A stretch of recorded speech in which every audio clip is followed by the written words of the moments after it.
सबसे पहले शिव गुरु के चरणों में मेरा कोटि कोटि प्रणाम, मेरा प्रणाम स्वीकार हो। माँ भवानी के चरणों में मेरा प्रणाम स्वीकार हो।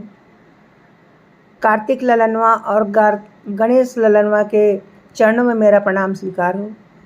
सभी गुरु बहना गुरु भाई के चरणों में मेरा प्रणाम स्वीकार हो। आज मैं बहनों एक ऐसी कथा कहने जा रही हूँ जिससे सुनकर आपका मन हर्ष से भर जाएगा कि एक निर्जीव मूर्ति में कैसे जान आ जाती है। इस कथा के माध्यम से सुनिएगा बहनों। पसंद आए तो लाइक, सब्सक्राइब एंड शेयर ज़रूर कीजिएगा। आप मेरे चैनल को सब्सक्राइब कीजिए। मैं आपको नित्य नए नए कथा शिव गुरु की दूंगी और इस कथा को सुनिए। पूरी कथा सुनिएगा, कथा को बीच में मत छोड़िएगा। प्लीज़ पूरी कथा सुनेंगी तभी इसका रहस्य आप जान पाएंगी और आनंद आएगा। तो बहनों, एक कुम्हार था जिसका रोज़गार ही था मिट्टी की मूर्ति बनाना, मिट्टी के बर्तन बनाना। उसी से अपना रोज़गार चलाता था। एक दिन बैठे बैठे सोचा कि क्यों ना आज मैं बहुत सुंदर सी चीज़ बनाऊं जिसको सारी दुनिया पसंद करे और मेरा खूब बिके। तो उसने अपनी पत्नी से कहा कि आज मेरा मन ऐसा कर रहा है कि मैं कुछ अच्छा सा बनाऊं और खूब सुंदर सा सजा करके उसको बाज़ार में बेचूं। तो उसकी पत्नी ने कहा कि आपके हाथ में तो हुनर है ही है, आपकी जो इच्छा हो आप बना लीजिए।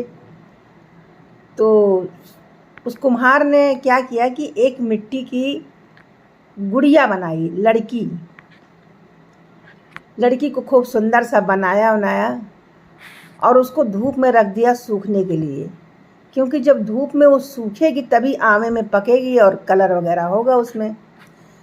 तो धूप में जब रख दिया सूखने के लिए रोड पर, तो उधर से आते जाते लोग सब देख रहे थे कि वाह बहुत सुंदर मूर्ति बनी है, बहुत सुंदर मूर्ति बनी है।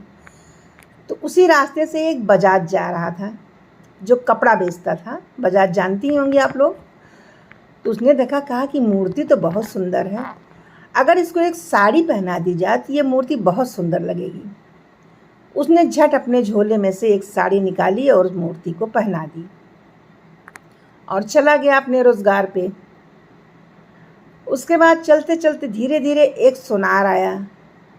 उसने उस मूर्ति को देखा, कहा वाह बहुत सुंदर मूर्ति, साड़ी में तो बहुत सुंदर लग रही है, अगर इसे थोड़े जेवर पहना दूं तो इसका रूप और निखर आएगा।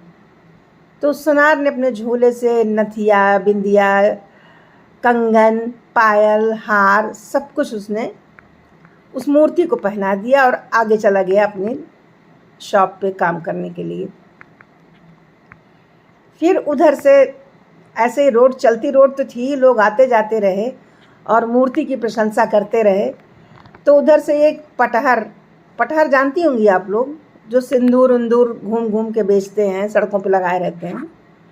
तो उसने देखा कि एक मूर्ति बहुत सुंदर, कहा वाह साड़ी जेवर सब कुछ से ये परिपूर्ण मूर्ति है, बहुत सुंदर लग रही है, थोड़ी सी कमी है, अगर इसको सिंदूर बिंदी लगा दी जाए तो ये एकदम बोल उठेगी।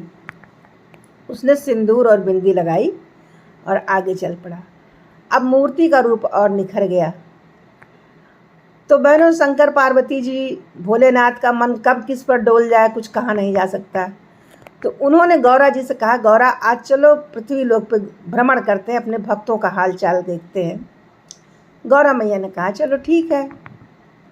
दोनों भ्रमण करते हुए आ रहे थे कि गौरा की निगाह उस मूर्ति पे पड़ी। उन्होंने कहा भोलेनाथ देखिए कितनी सुंदर मूर्ति है, सब कुछ पहने ओढ़े है, अगर आप इसमें जान डाल दें, प्राण फूंक देंगे तो ये अच्छी खासी महिला बन जाएगी और इसका एक घर भी बस जाएगा।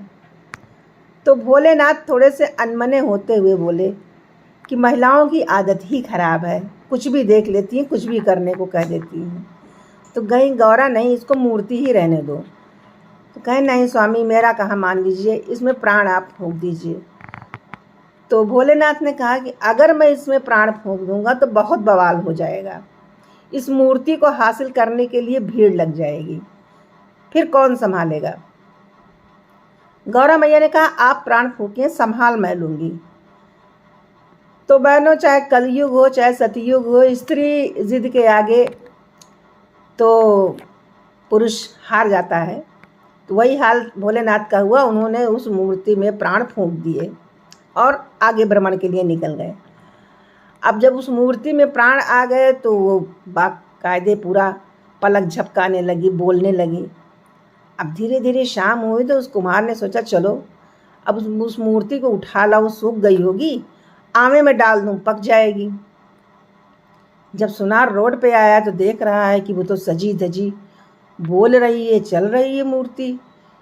तो उन्होंने अपनी पत्नी को बुलाया कि देखो कितना बड़ा चमत्कार हुआ, मूर्ति बनाई मैंने और कैसे ये सज गई। अब तो मेरा मन कर रहा है मैं इससे शादी कर लूँ। ये विचार कर ही रहा था कि तब से उधर से जो लोग रोजगार पे गए थे वो धीरे धीरे अपने घर की ओर प्रस्थान करने लगे। तो सबसे पहले बजाज आया।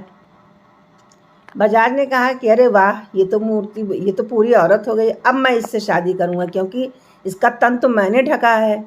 एकदम वैसे ही खड़ी थी तो साड़ी से मैंने इसका तन ढक दिया था, इसलिए मेरा हक बनता है। उसके बाद सुनार आया तो कहीं कि साड़ी से तुमने ढका है पर सारे जेवर और श्रृंगार तो मैंने किया है, इसलिए मेरा हक बनता है कि मैं इससे शादी करूँगा। फिर पटहर आया। पटहर ने कहा कि नहीं, मैंने सिंदूर पहनाया है, मैं शादी करूँगा इससे। और तीनों चारों लोगों में तू तू मैं होने लगी, बहुत ज़्यादा तू तू मैं होने लगी कि कौन इसका हकदार है। उधर से गौरा पार्वती फिर लौट रहे थे अपने भ्रमण से। तो गौरा जी ने भोलेनाथ से कहा कि भोलेनाथ, वहाँ भीड़ बहुत लगी है। तो कहे कि भीड़ तुम लगाई हो, तुम जानो, मैं नहीं जाऊँगा। कहे नहीं भोलेनाथ, देखते हैं। तो देखा कि उसी मूर्ति के लिए लड़ाई हो रही थी, कौन हासिल करेगा। कहे भोलेनाथ कुछ कीजिए। कहे देखो तुम्हारी जिद पे मैंने प्राण फूंक दिया, अब तुम आगे देखो, तुमने कहा था। तो फिर जिद करने लगे नहीं, आप ही सब कर सकते हैं, आप संभालिए। भोलेनाथ डायरेक्ट जा नहीं सकते थे अपने रूप में, वास्तविक रूप में नहीं जा सकते थे। उन्होंने एक बूढ़े का रूप बनाया और लाठी टेकते हुए धीरे धीरे पगड़ी बांधे हुए उस भीड़ की तरफ बढ़े और बोले, बच्चा क्यों यहाँ लड़ाई हो रही है, किस बात के लिए सब लोग झगड़ रहे हो।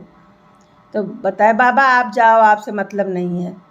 कहे नहीं बेटा बताओ मुझे, हो सकता है कुछ समाधान निकल आए। तो बताया कि सुनार अपनी बात रखा और बजाज अपनी बात रखा, पटहर अपनी बात रखा, कुम्हार अपनी बात रखा कि मैं हकदार हूँ इस औरत का। तो भोलेनाथ ने कहा कि बच्चा लड़ो नहीं, आप इस लड़की से ही पूछ लो कि किसके साथ रहना चाहती है। तो सब मान गए, बोले ये भी ठीक है, इसकी मर्जी भाई। तो उस लड़की से पूछा तो उस लड़की ने गीत के माध्यम से कैसे बताया, सुनिएगा कि जिस पिता ने मुझे बनाया, जिसने मेरा रूप बनाया, वो है पिता हमारे। जिसने मुझको वस्त्र पहनाया, वो है भैया हमारे।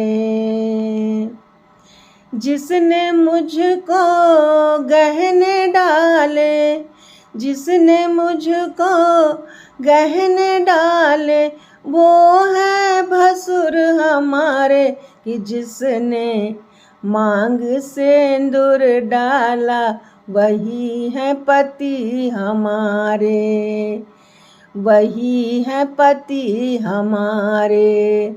तो कहती है कि जिसने मुझे आकार दिया वो तो मेरे पिता तुल्य हैं, क्योंकि जन्मदाता पिता होता है और जब पिता होता है तो पिता माता से मायका होता है। तो मायके में जब भी लड़की जाती है तो भाई ही उसका बहुत आदर करता है और चूनर उड़ाता है, साड़ी कपड़ा देता है। तो उस नाते ये मेरे बजाज भाई हुए। और जब लड़की की शादी होती है तो बहनों ताक पाट ही एक ऐसा जेवर है जो मुख्य जेवर माना जाता है। तो उसने कहा कि ये जेवर तो ससुर नहीं भसुर पहनाते हैं, तो ये मेरे जेठ हुए सुनार, लेकिन मेरे पति इन्होंने मुझे सिंदूर पहनाया है, यही मेरे पति, मैं इन्हीं के साथ रहूँगी। तो सारी समस्याओं का हल निकल आया। भोलेनाथ ने बता दिया कि अब ये लड़की उसके पटहर के साथ रहेगी, आप लोग अपने अपने घर जाइए और उसकी मर्ज़ी से वो पटहर के साथ रहने लगी। तो कहने का मतलब है बहनों कि शिव गुरु की दया जिस पर न हो जाए। बताइए, एक मिट्टी की मूर्ति में उन्होंने कितनी बड़ी चमत्कार करके और उसका घर बसा दिया। बोलो शिव गुरु महाराज की जय। हर हर महादेव, हर हर महादेव, हर हर महादेव। नीलम दीदी, हरेंद्र भैया की जय।